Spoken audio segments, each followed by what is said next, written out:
here, the Four Horsemen, headed to Sagrada Familia.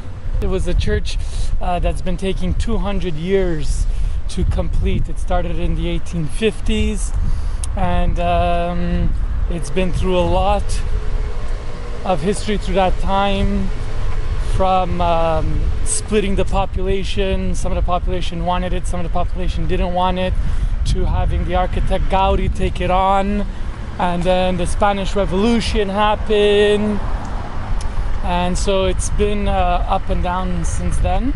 Well, I'm guessing that there will be lots of esoteric meaning in the art that Gaudi created, but I'm guessing. I've just seen the exterior of the church, and there was already those wild, daring creation.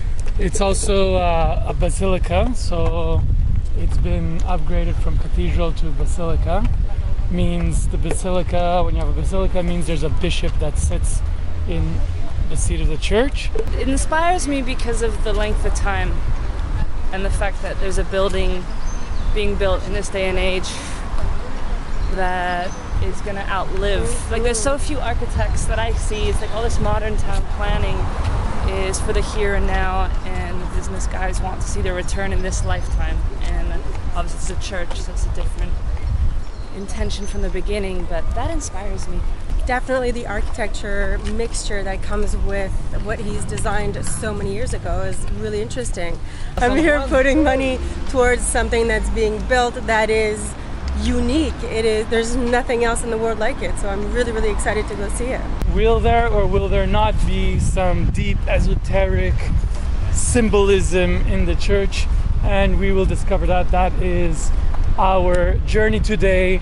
The spiritual playboys and girls taking on Sagrada Familia.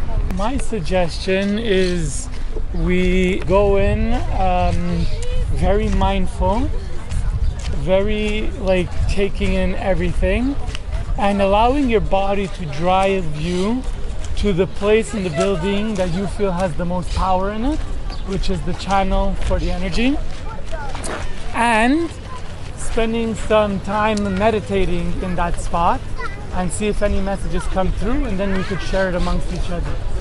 This is an homage to Deborah Taj Anapal, who taught me. Hold on, do you see they're venerating also, it looks like, in the center, you have soldiers, and you have the feminine, that would be probably Mother Mary, in her dress, the face of Jesus, sad Jesus, it sucks. Warriors to her right. Exactly. Ancestors to the left. Exactly. So we do have the because it's in her sheet. Do you notice the Jesus missing the face, and it's in the shot? Wow, impactful. Ocean is just reflecting on the three words of force, potential, or power, and what was the first one? Honor. Honor. Strength. So we were talking how it feels like that wing is related to chivalry, honor, and the masculine force of manifesting. And over here on the sides we have the reptiles, it's kind of gargoyles. We have the Komodo dragon and a snake. So it's almost like the dark and the light. It's the opposite. You really have the classic and the new, you have the dark, you have the light, you have the strong, you have the flow. Wow. Well, it looks like a forest actually. You get all those trees and then branches and leaves. So it's a huge forest. Yeah, crystal ended forest.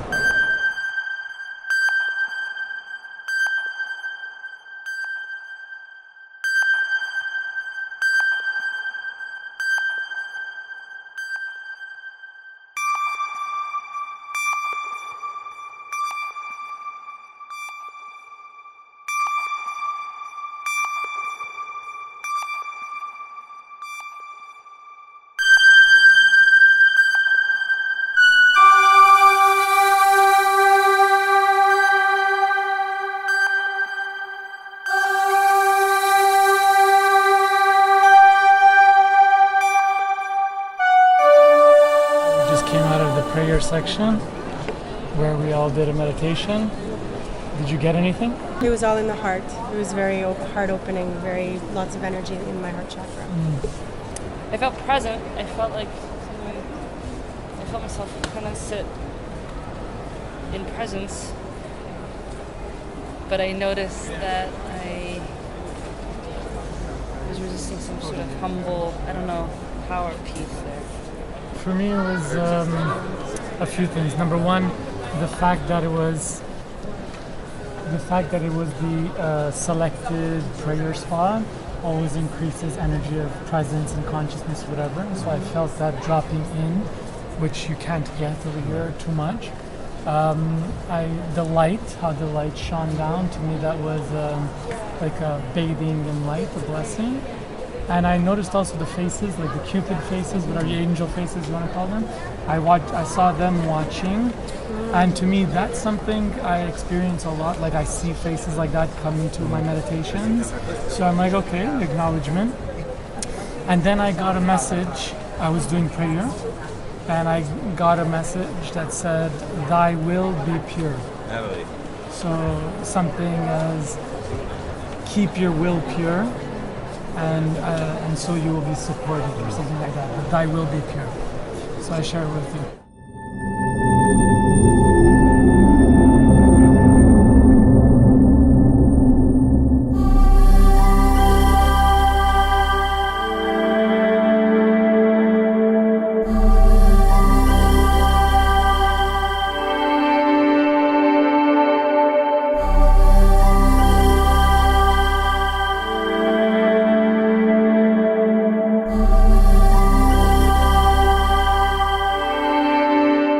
So Stefan just found a door with like tons of code in it.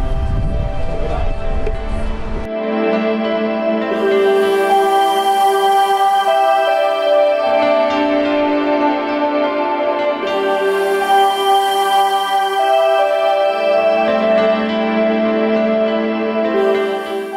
Gaudi was saying that he built this so that all colors, nations, religions could come here together.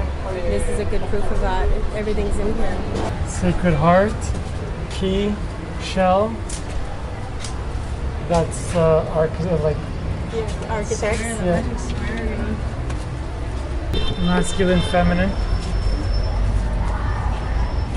My true desire is in the quest that angels look upon us in the temple with only love and light, and that combines my paradise.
other churches, I think there's something I haven't seen or visit, or there must be a secret place or something I haven't access to, but that I have to agree. I didn't feel any really anchored power spot flowing through. and I think I could have touched this in several churches around the world.